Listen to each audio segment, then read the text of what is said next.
Full employment possible in Ontario.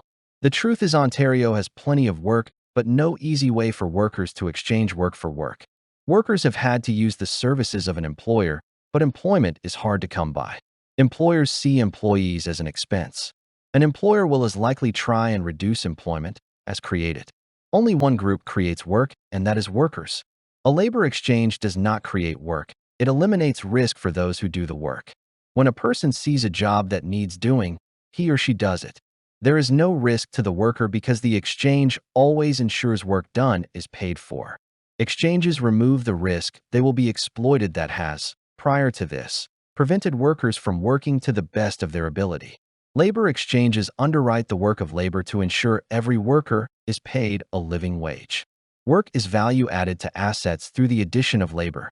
The labor added to assets creates equity, and equity can be paid out to the worker in the form of preferred shares. Equity, digitalized and issued in denominations, is a currency. Equity created by work. Workers are not an expense, but a source of income for the exchange. The exchange program is organic and grassroots, and is a modification of what already happens in a community. We are all workers.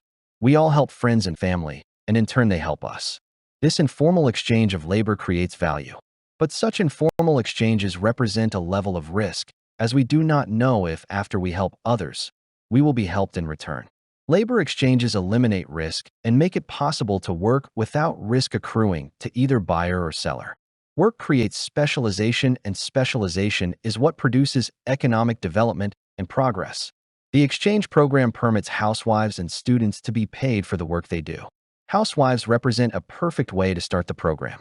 The exchange program is powered by the natural desire of people to help one another. This natural facility to help each other is often exploited by employers and society in general. People do a lot of work for which they are not paid. All work people do that creates value for the community ought to be paid for. Even the poorest of persons in the poorest areas can work, and if they can work, they ought to be paid. Once we have people working and being paid, we have an economy, and if there is an economy, it will produce progress. All work adds value, and if it adds value, the one who produced the value has a right to be paid. Exchanges ensure this happens. When people are paid for what they do, we have equality. People ought to be able to work, knowing they will be paid. The labor exchange program encourages people work at what they are best at. We use our income to purchase what others produce. If the community needs homes painted, why does the community not paint the houses that need painting and pay the people who do the work? If the community needs a road or a school built, why does the community not build the school or road and pay those who build these things? So long as everyone is working and everyone is paid, the community will prosper. The labor exchange ensures everyone works by ensuring all work done is paid. Risk is created when there is a risk of not being paid. Additional risk arises when a buyer may not get what they paid for. Equality is a condition that exists when everyone who works gets paid for the work they do and no one gets paid for work they did not do. By creating a labor exchange, the workers absorb the risk and reap the rewards.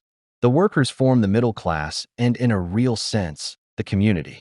The elimination of risk permits all workers to work at what they are good at while simultaneously obtain what they need from the people who can best provide these things.